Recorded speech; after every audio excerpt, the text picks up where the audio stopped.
Le mot qualité, on l'utilise tous les jours, pour un repas, un film, un service. Mais dans le monde de l'industrie, ce mot a un sens bien plus précis et, croyez-moi, bien plus puissant. On va voir que derrière ce terme familier se cache une véritable science. Alors soyons concrets, ça veut dire quoi au juste un produit de haute qualité? Est-ce que c'est forcément le plus cher, le plus complexe, le plus performant? Eh bien la réponse n'est pas si simple, et elle pourrait bien vous surprendre. Oubliez le ressenti, l'intuition ou l'opinion. Dans l'industrie, la qualité n'est pas une vague sensation. C'est une formule, quelque chose de mesurable, de quantifiable. C'est même le pilier sur lequel repose toute production qui se respecte. Alors, cette formule, on va la décortiquer ensemble. Pour commencer, il faut mettre de côté la définition qu'on a tous en tête. Plongeons directement dans la définition industrielle, celle qui fait tourner les usines et les labos du monde entier. La voilà, la définition clé. Accrochez-vous. La qualité, c'est l'aptitude d'un ensemble de caractéristiques intrinsèques à satisfaire des exigences. Je sais, ça a l'air un peu technique dit comme ça, mais pas de panique, on va décortiquer ça tranquillement parce que chaque mot compte. Le cœur du réacteur, dans cette phrase, c'est le mot exigence. Et attention, ce n'est pas juste ce qu'on attend du produit en termes de performance, c'est bien plus large. Ça inclut les exigences techniques, bien sûr, comme une pureté chimique, mais aussi les exigences économiques, comme le coût de fabrication. Ça inclut les exigences réglementaires, les normes de sécurité, d'environnement. Et enfin, et c'est crucial, les besoins du client, qu'ils soient clairement dits ou juste implicites. Et c'est là que tout bascule. Le but du jeu, ce n'est pas d'atteindre une sorte d'excellence abstraite, une perfection absolue. Non. Le but, c'est de satisfaire précisément toutes ces exigences qu'on vient de lister. Un produit peut être une merveille de technologie, mais s'il est trop cher à produire, il ne remplit pas l'exigence économique. Et donc, il est techniquement de mauvaise qualité. La clé, c'est l'adéquation parfaite. Ok, maintenant que la définition est bien en place, voyons comment on peut l'aborder au quotidien. Parce qu'il n'y a pas une seule et unique façon de voir la qualité. Il y a plutôt 4 grands angles d'attaque, 4 perspectives qui sont en fait complémentaires. 4 approches fondamentales. Il faut les voir comme les 4 facettes d'un même diamant. Chacune éclaire la qualité d'une manière différente. On va voir qu'elle se concentre soit sur le produit, soit sur l'utilisateur, sur la fabrication ou sur la valeur. Et un bon professionnel, il sait jongler avec les 4. La première, c'est l'approche produit. Là, c'est très factuel. La qualité, c'est une variable qu'on peut mesurer. On se concentre sur les caractéristiques techniques pures et dures. Plus la performance est élevée, plus la pureté est grande, plus la qualité est bonne.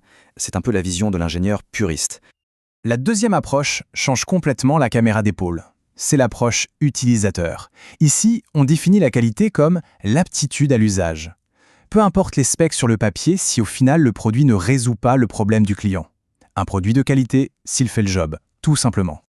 Troisièmement, l'approche fabrication. Ici, le mot d'ordre, c'est la conformité. La qualité, c'est le fait de respecter à la lettre le cahier des charges encore et encore. L'obsession, c'est d'avoir un processus de production qui soit fiable, stable, répétable, avec le moins d'écart possible. C'est le monde du contrôle. Et enfin, la quatrième, l'approche valeur.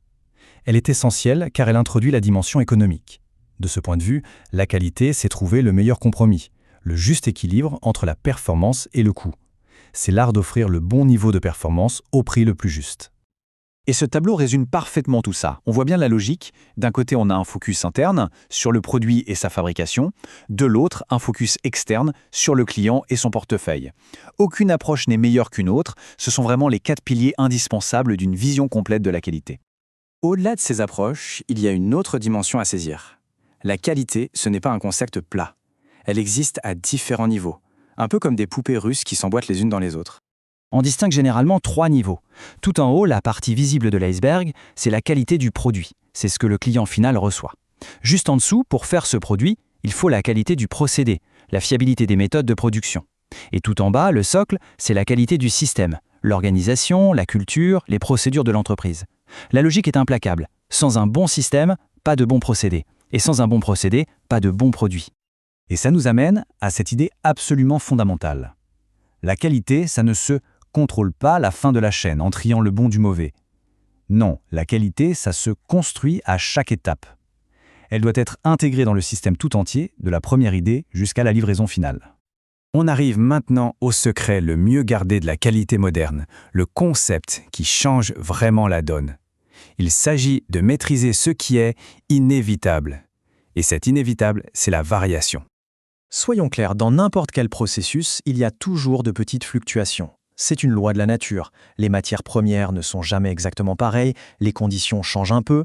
L'objectif de l'ingénieur n'est donc pas le but impossible d'éliminer toute variation. Le véritable objectif, c'est de maîtriser, de dompter cette variation pour qu'elle reste bien sagement à l'intérieur de limites acceptables.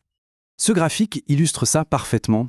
À gauche, on a un procédé instable, chaotique. On ne sait jamais ce qui va en sortir. C'est l'antithèse de la qualité.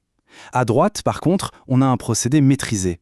La variation est toujours là, bien sûr, mais elle est faible, elle est prévisible, elle est sous contrôle. Et ça, c'est la vraie qualité industrielle. Bon, la formule est plus claire maintenant. Alors, la vraie question qui se pose, c'est comment on passe d'une qualité qu'on espère à une qualité qu'on construit? Comment est-ce qu'on peut l'intégrer délibérément, par le calcul et la méthode, au cœur même d'un processus? C'est tout le défi et honnêtement toute la puissance de l'ingénierie de la qualité.